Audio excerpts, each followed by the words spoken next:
Hello and welcome to Builders, the podcast where we explore how great products and teams come to life and what it takes to build them.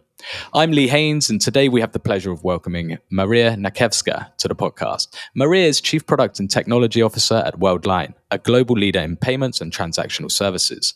We'll dive into her fascinating career journey, from engineering to research to executive leadership, and explore what it takes to scale products globally, build high-impact product organizations, and lead distributed teams at the intersection of technology, commerce, and trust. There's a lot to talk about here, so let's dive in, shall we? Marija, a warm welcome to the podcast. How's it going? Thank you, Lee. Thank you for inviting me. Great being here. A pleasure to have you. Marija, you've had a really rich and varied career, starting as an engineer, becoming a researcher, eventually leading product and technology at a global level here, at Worldline. Can you walk us through that journey, your journey? Yeah, thanks.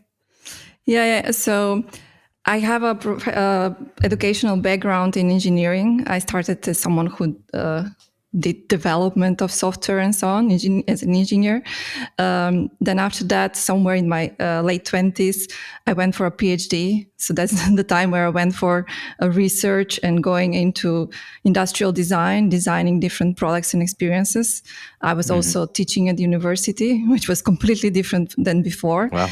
And I can say this time I become this rounded product profile that actually knows a lot about engineering and development, but also knows a lot about design. So that was the interesting part of my path. After that, I go back into fintech. After the PhD, I joined Adyen. Adyen was still a small company at that time. So it was actually another experience of going through a really big growth together with Adyen. And then after that, joining Worldline on a C-level executive leadership role. Fantastic. So completely different roles. Yeah. Yeah. And how did each kind of transition? I mean, from, technical, academic, and also, strategic at the C level. How has each transition kind of shaped your approach to leadership and to product thinking? Yeah. Look, when I look at the product profile, it's really about having this round view about technology, about what the user wants, what the customer wants, what is important for the business. Is it what we're building viable for the business on the end of the day? And is it like really useful for the customer? So that's why when I look at my profile and my experiences, I really let's say I'm grateful that I have not skip any steps. So I have all the experiences from the engineering perspective, but also from the user research perspective and from design. I would say the one that shaped me a lot as someone that really can capture this round profile was the research side, joining the industrial design PhD. Because in that time, I had to really look deep into what is a user experience. A lot of times when we're doing different experiments, for example, you would get to think that this experience or this type of design that we created gonna get a particular effect on people. But eventually we're figuring out that something else is influencing their experience. It could have been only their expectations or could be their previous experiences. It could be something completely different than what you anticipate. And I have to say, I always go back to that, deep experience that I got there when you're designing products, that you really need to be careful in your discovery phases from where you go. So that was, let's say for me, the time when I had the time in 4 years research, which was very pragmatic research, and by actually teaching at the university, to think about all these components, and then actually, my profile becomes that round profile of a product person. That's one. And of course, if I talk about transitions, every leadership scale is asking from you a completely different way of thinking. So if you are a person that is designing products, you think about your product, but then if you start thinking about a set of products or market segment, or you think about one industry, then it's a different type of strategic thinking. Then if you think about a set of products, it's another. And then let's say now when I'm in executive position, you think about a whole portfolio of products that. And then the leadership is not in the level of what exactly the product does, because that's on the VP level. But then when you're on the C level, you think about the principles, the vision, the values, how we as a product team are going to present ourselves, how we're going to work together, and so on. And we'll talk a little bit about kind of design thinking and having the kind of end user in mind there shortly. But before we do, how would you say that having experience in both engineering and also research gives you a unique kind of edge as a product and technology leader?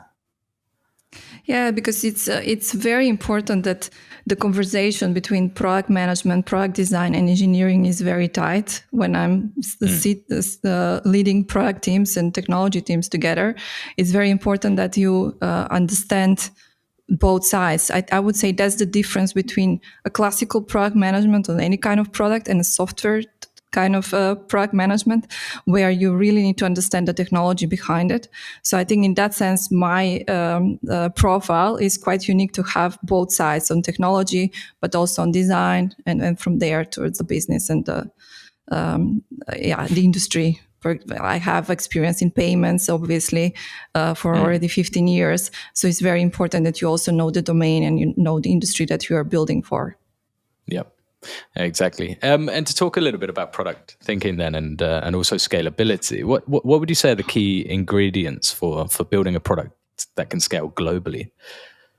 Yeah, I was quite lucky in my career to go through that kind of journey when a company really scales quickly.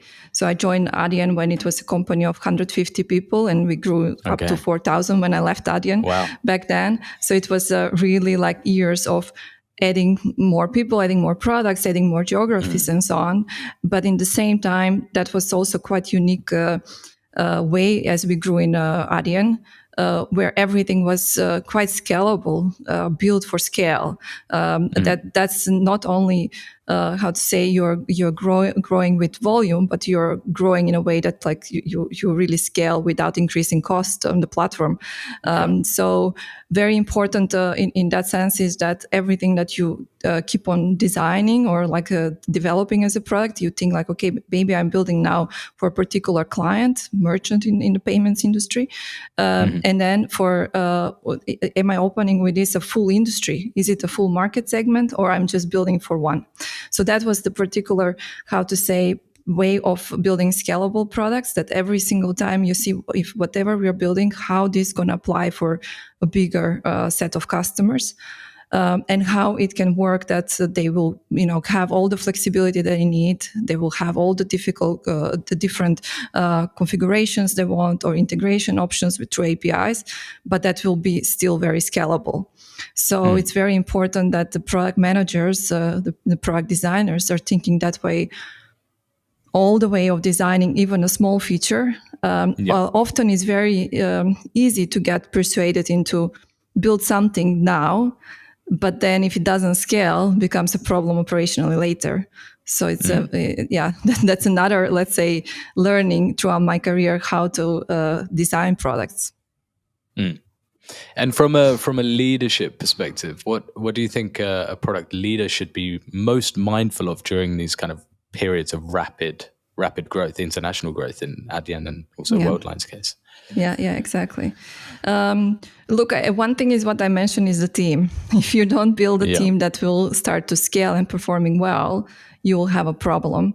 So you need to think every time into adding the right set of people that will help you get there.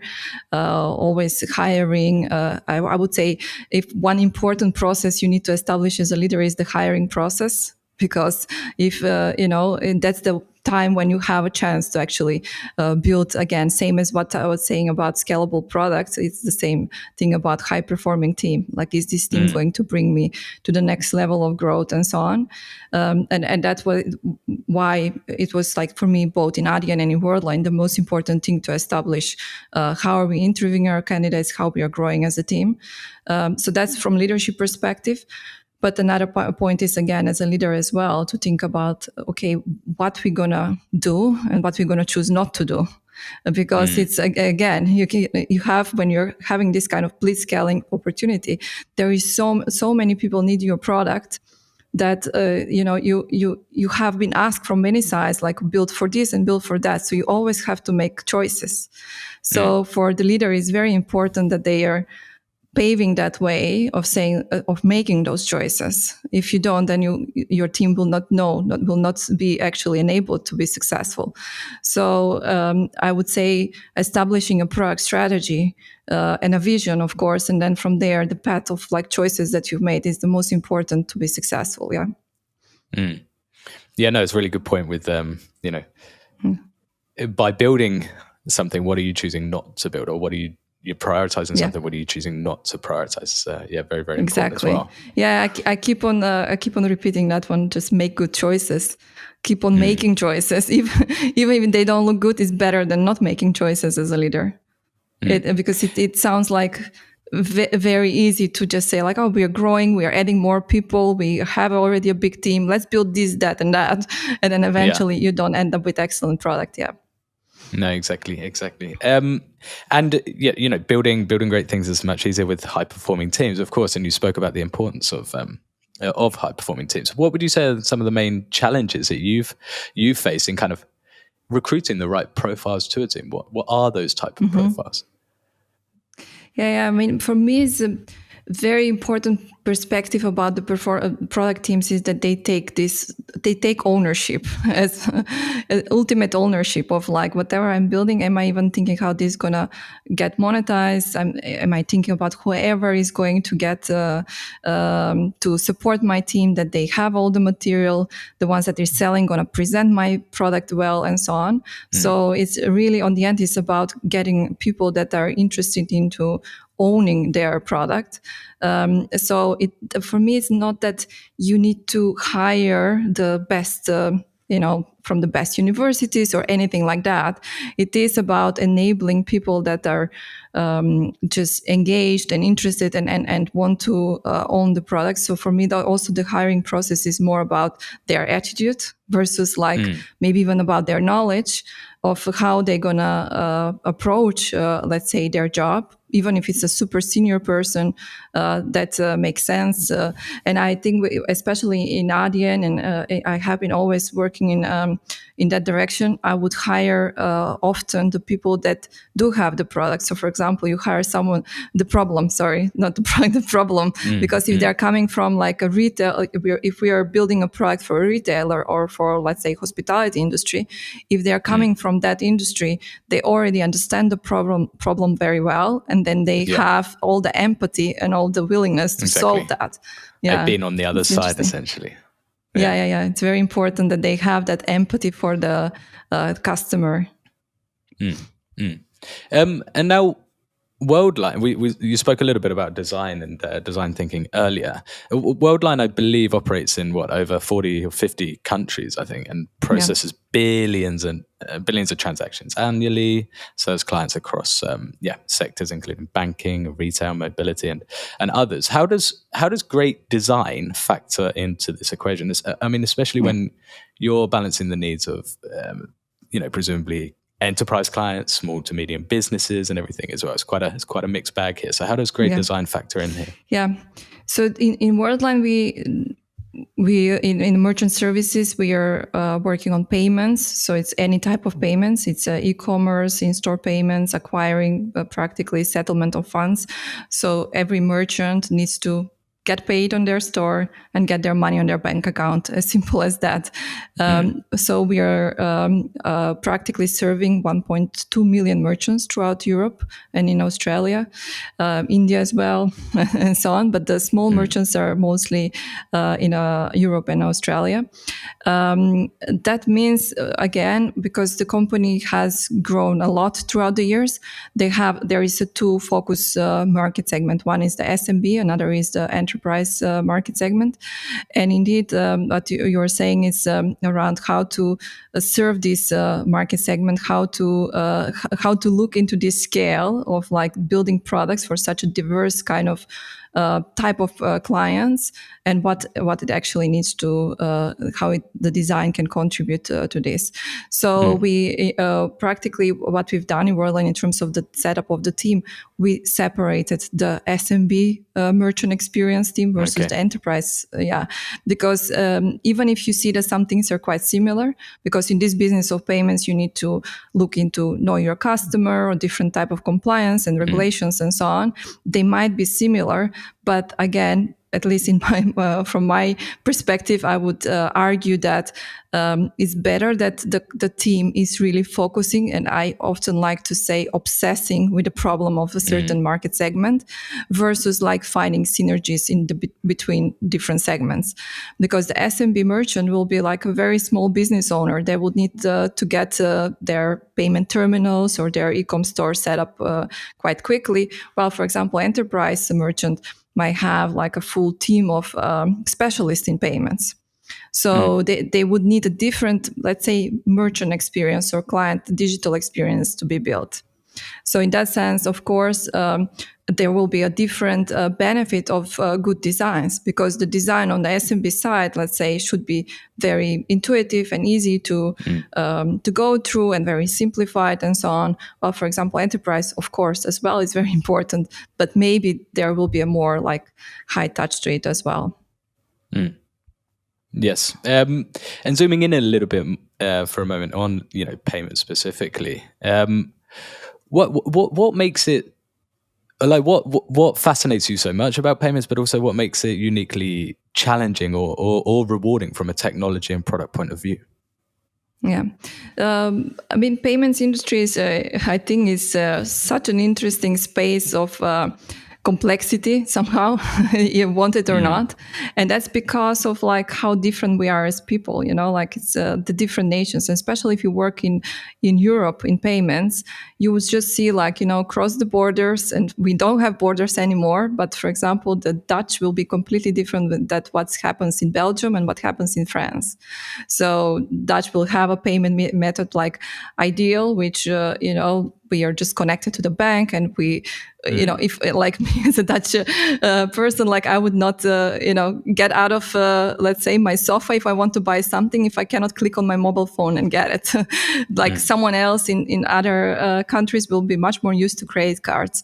In Belgium, for example, in different stores, they will have like a meal vouchers, and in France, they will have carbon care. So it's really, payments is interesting in that sense, that simply shows the diversity of all the different ways that people got used to pay. And in the same time, like, it's not something that we look into, but if it doesn't work, even sometimes when you have a glitch on any platform for several minutes, it's a total disaster. I mean, it's like, then the Worldline, that's why it's a part of very important infrastructure in Europe, because, the trains will not go and people will not able to buy their tickets and so on. So it's like, it's so important in the same time. But what I would say, the payments will be the best done product if they're invisible, if we don't even look into, like experiences with Uber. Everyone liked when Uber came because you can just get out of the taxi and don't think about payments. If you remember, before with taxi, you had to think about. Exactly. It's all about embedded finance, right? As a feature. Yeah, so it's all about that it just works. But on the other side, if you look behind it, it's not as simple as you would wish to be. No, exactly. And like the end user only notices it, I guess, when it doesn't work in those the times when it doesn't actually work due to this kind of embedded finance.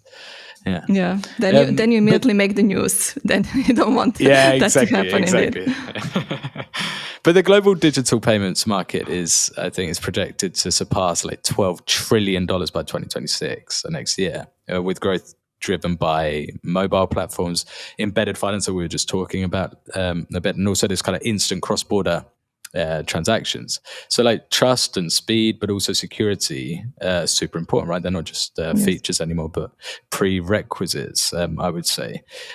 How do you approach balancing innovation with compliance in a space like this, where where the rule security is obviously so important, and I can only imagine such kind of regulations evolving just as fast as the technology.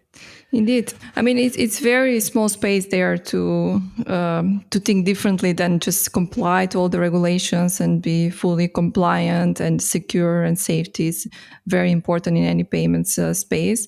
But I would say innovation can be just by the fact that like everything new that appears in payments, as we have seen in the last period.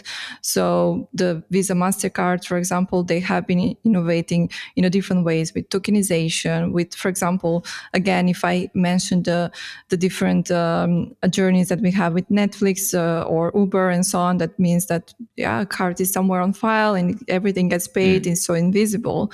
So some of the innovations are really around that in payments, that we can have all of that saved, secured, and in the same time accurate for these merchants, that they get their funds and so on. Some of the innovation is also, for example, in the last period, there was like buy now, pay later, for example, a lot of different payment methods came across. So the payment service providers are the one that really need to run fast, and everything that comes in as a different innovation that they immediately start implementing.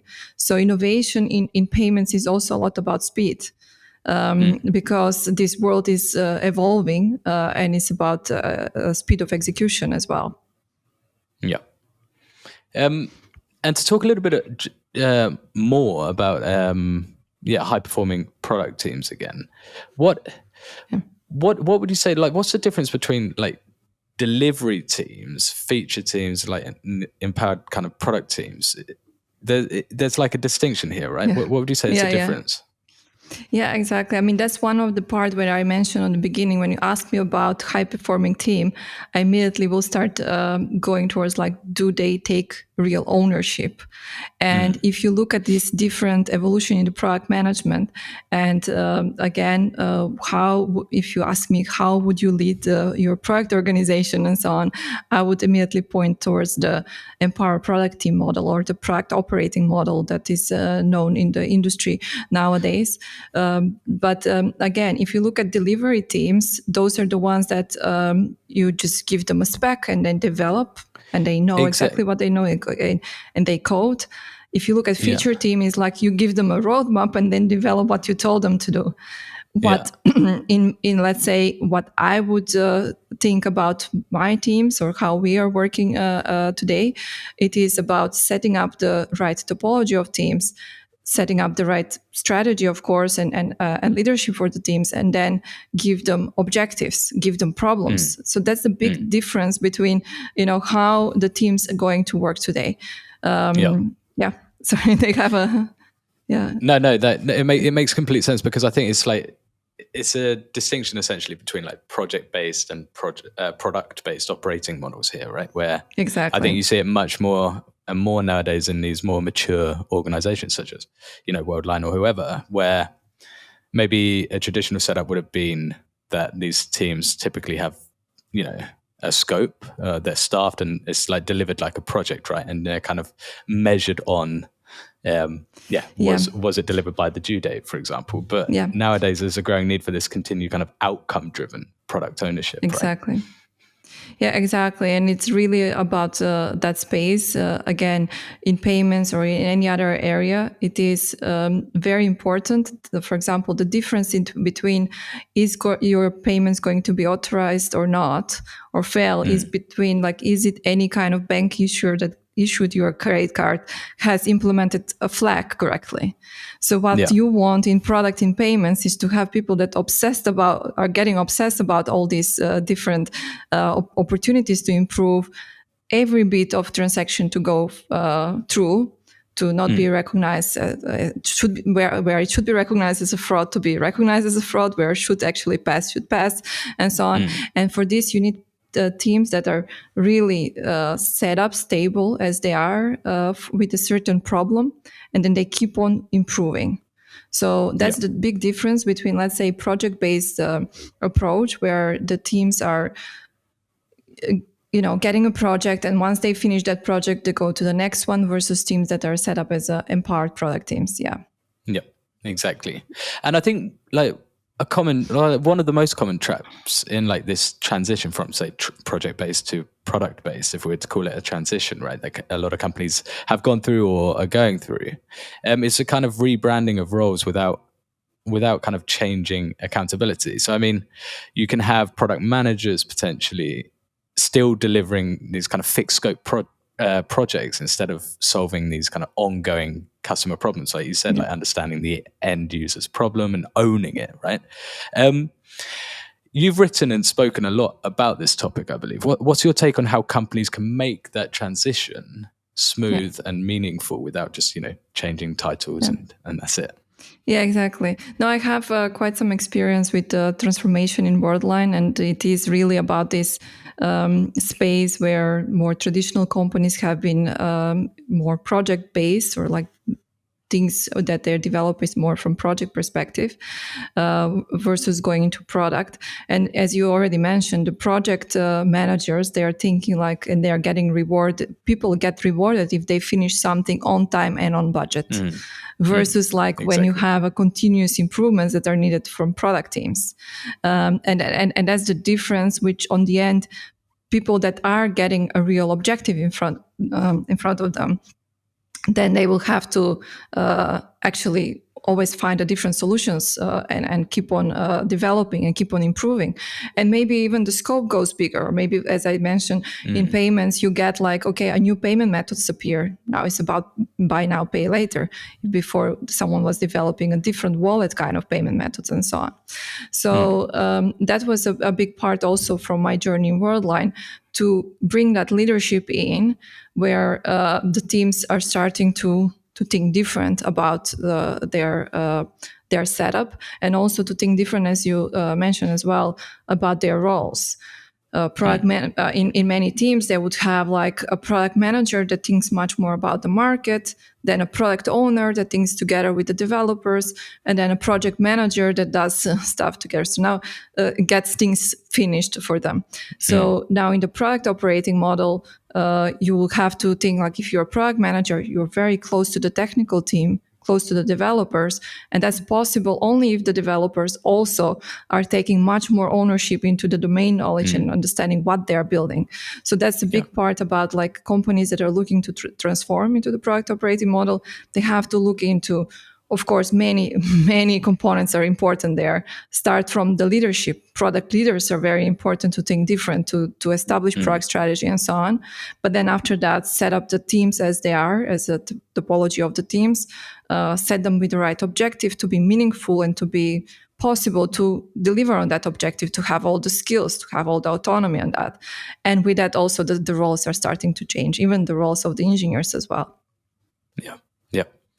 And have you seen anything in particular work well in kind of shifting, this executive thinking from measuring success by delivery deadlines, for example, to measuring it by product impact?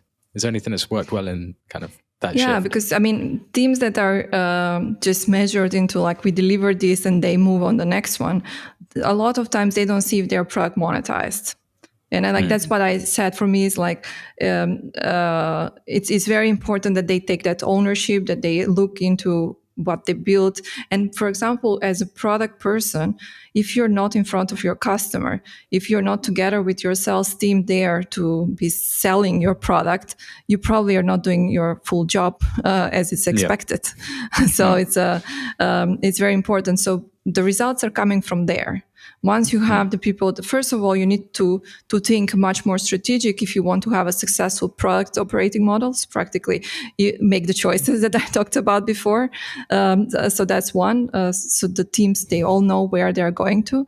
And another part is that every single person in the team is looking at the full view of the product, from operational perspective, from commercial perspective as well. Yeah, really, really well put. I think this product kind of led model really requires persistent teams where possible. It's like that long-term ownership that you're talking about, and a focus on the end user outcomes over outputs, I think. So to talk a little bit also about leading globally distributed teams, which is no kind of small matter really. You lead large distributed teams at Worldline. They're spanning time zones, cultures, disciplines. What would you say are the biggest challenges and most rewarding aspects of that? Yeah, it's I mean, in Worldline, again, the product and tech team is about 3,000 people. So it's Wow. really a big team because there is a different type of products, and with that you have all the engineers and different platforms and so on. And the history of the company, it grew with acquisitions, meaning that the teams that have been acquired, they have been in a different location. So there is no choice except being very distributed and very connected somehow in that digital world. But in the same time, I think things are changing even more after COVID. We all saw in many companies that we can work remotely very well and so on. So I would say for me, it starts to be a bit of opportunity more. I'm starting to see it as opportunity than a limitation, because that way you can have a much more talent available, find the talent wherever they are instead of trying to relocate them every single time and so on. So personally, I believe in that these remote teams and distributed teams is the way forward. It is, again, if we are looking and we are measuring as leaders the output, the outcome, sorry, not output. If we are looking at the results and what we are achieving with those teams, then probably we don't need to see them every day in the office to be to be successful. So again, what is needed is, of course, like communication. Written communication is much more important than when it's possible to meet everyone in the office. Again, I mean, if you have a team that is smaller enough and it can be in one location, there is a lot of benefit of that. But again, every company in one moment comes to a point like, where do we find our talent and how we work distributed way. So what we've done in Worldline as well was setting up a digital way of communicating for all the roadmaps and objectives and key results, establishing much more what we call strategic narrative. So practically, whatever thoughts we have as a leadership team, and let's say if you start from the product perspective, you start with the product strategy and vision, then every director is setting up for the product area they are leading. Also, they are part of the product strategy and as well written. I think if you want to have a successful distributed teams, written culture will be much more important. Because there is like a lack of people meeting each other in the corridor. They need to find it somewhere digitally, all this information and so on. Yeah, so written communication being, one really, really important factor here.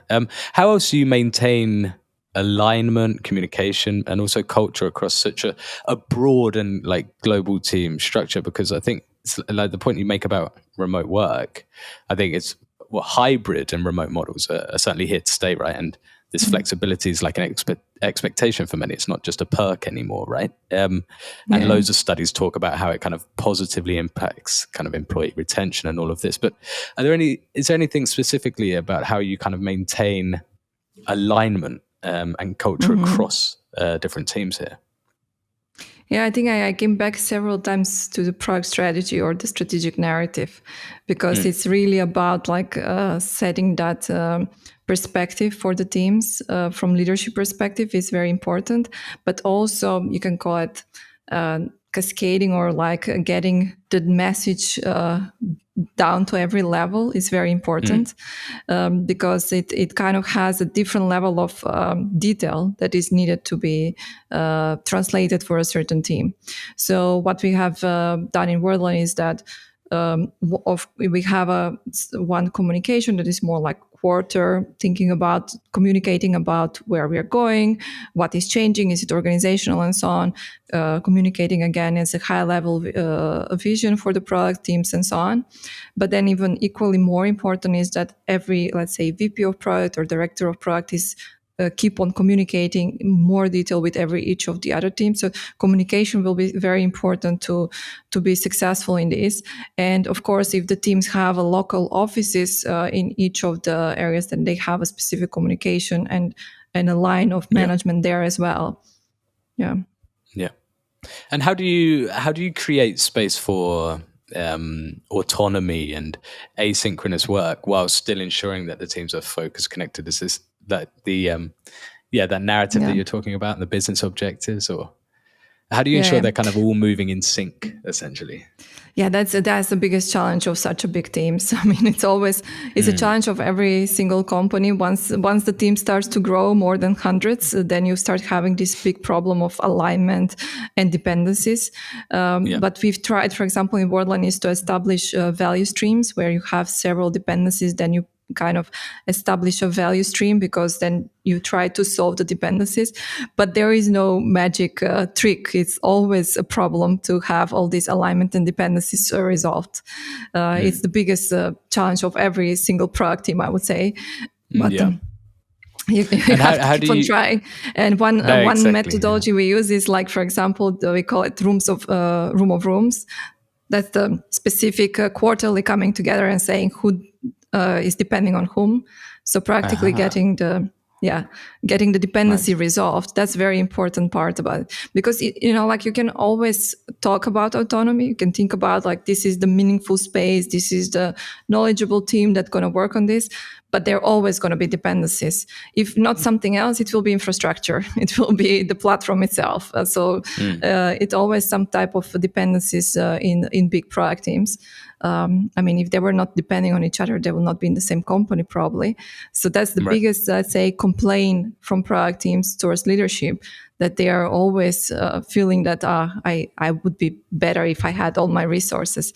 So big work also from leadership is to resolve the dependencies as much as you can. And as much as possible, give that alignment that the different teams are running in the same direction is very important. And where do you stand on the point of team meetings? Because obviously team meetings are very important for a lot of reasons, of course. But you hear a lot of organizations and team leaders talking about this kind of meeting overload, and I can only imagine it's much more possible in a big organization where there's much more kind of need for cross-team collaboration and etc. So where do you stand on this kind of meeting overload? We try to resolve this by saying we're going to meet a lot around quarterly planning. So, every quarter kind of like spend a week or two to align and to listen to others. So you have the next 3 months as much as possible free for yourself.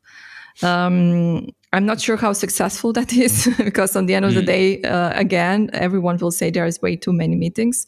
Personally, as a leader, I would say to the team that we don't want to establish unnecessary processes or unnecessary commitments, but in the same time, you need to keep on being informing your stakeholders, getting engaged with them, and so on.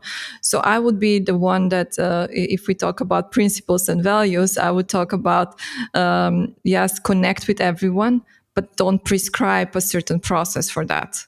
Because the process, one side can burden you, on the other side can limit you as well.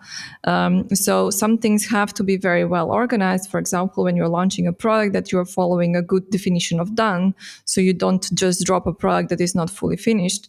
But in this, and that could be like a light process, but it's never fully repeated process. But if you have a process for how people meet every day, if you're like, blocking their agenda with different types of meetings, then it becomes only a way to slow them down and burden them and so on. So what we try to do, again, as a very big organization, is to organize in a quarterly rhythm. Nice. So it's you sacrifice a couple of weeks for meetings and then go for 3 months. But then in between, it's all good. Yeah. Nice. And how do you see the future of work evolving, especially in tech organizations, not necessarily specifically Worldline or similar organizations? If we look 2 weeks ago and today, it seems like the news are starting to change about AI and what is possible to achieve. So it's like it's going really, really fast. If we prepare for what we're going to talk about AI today, maybe like if we meet in 1 month, we're going to have much more to say. It seems like, and again, when we start discussing all these different roles that exist in product management, all the different ways that people communicate and so on, it's starting to change quite quickly, because on one side, even discovery becomes quite easy, because now with AI you can go and ask a questions and get all the answers much quickly to you. You can try different, now with visual prompts, you can get a different visual designs quite quickly with AI. Not to start talking about how easily you can start writing code. So I think on the end, the future in that sense is going to be changing quite fast, but it's also in the direction of that probably all the steps that people were just doing a simple execution of a task will be much more automated with AI. Probably the product teams will become smaller, but in the other sense, we can also achieve much more.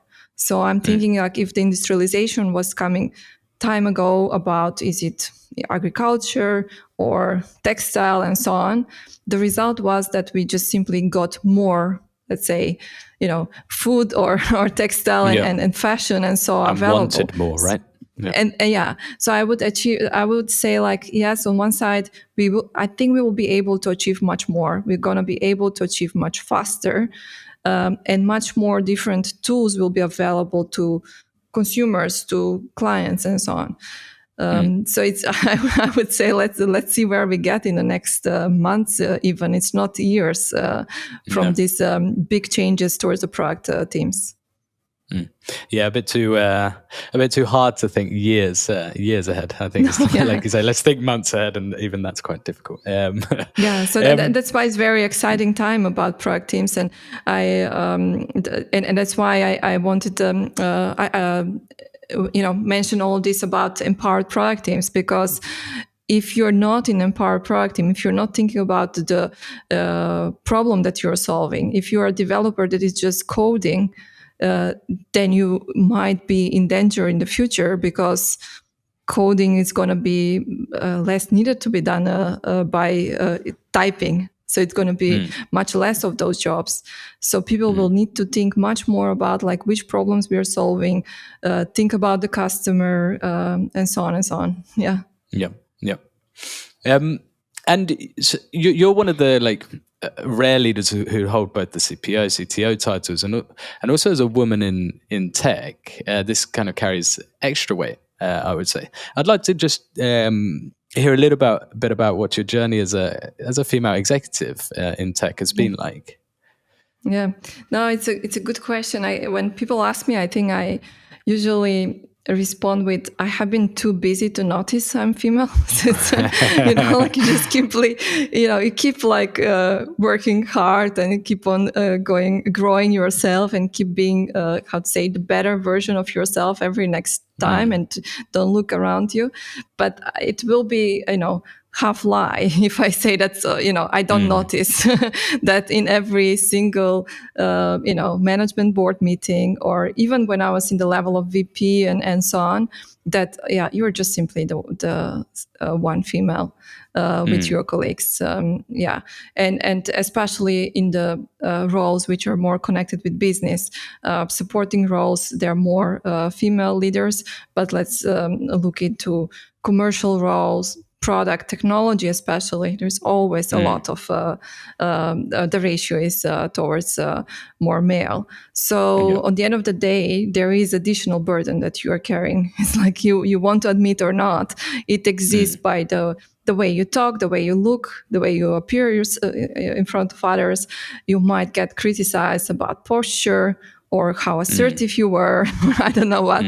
So it's kind of like it's just it's more difficult. And if someone asks me like how to get in a better place, is like just by hiring more women, then it becomes much better equalized environment. Yeah. So that kind of positive discrimination is part of the recruitment process, essentially. But are there unique challenges women face on the path to leadership that you feel are not talked about enough? Yeah, probably they're not.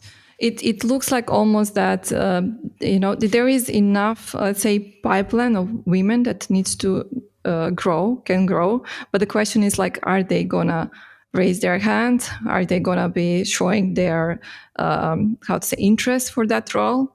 Women in general, I would say, they underpromise and overdeliver.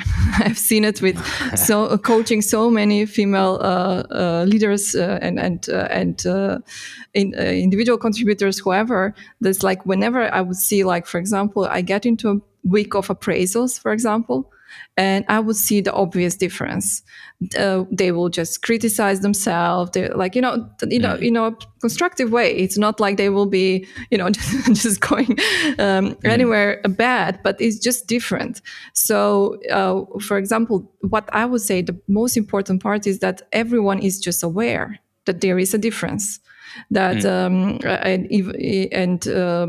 if they see that someone is looking more constructive in how they can improve themselves, and is female, that doesn't mean that she's not ready to grow. It's a different kind of setup.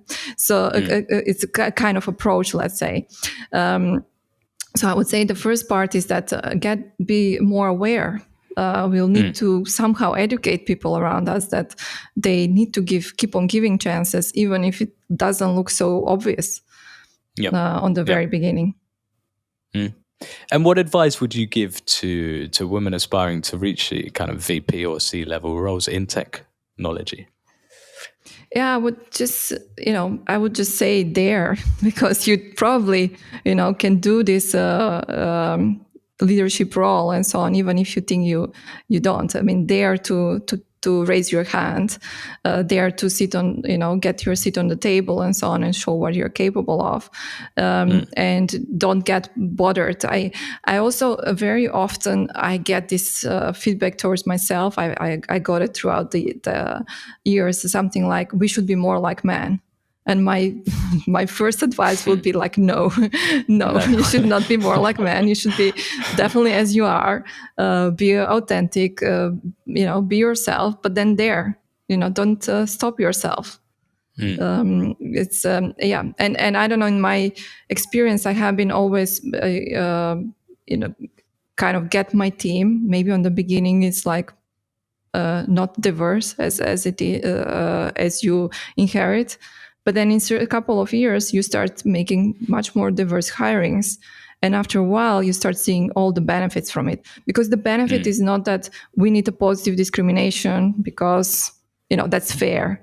The benefit is because you're going to get a better business results. You're going to get a better discussion. You're going to get a better insights about the customer.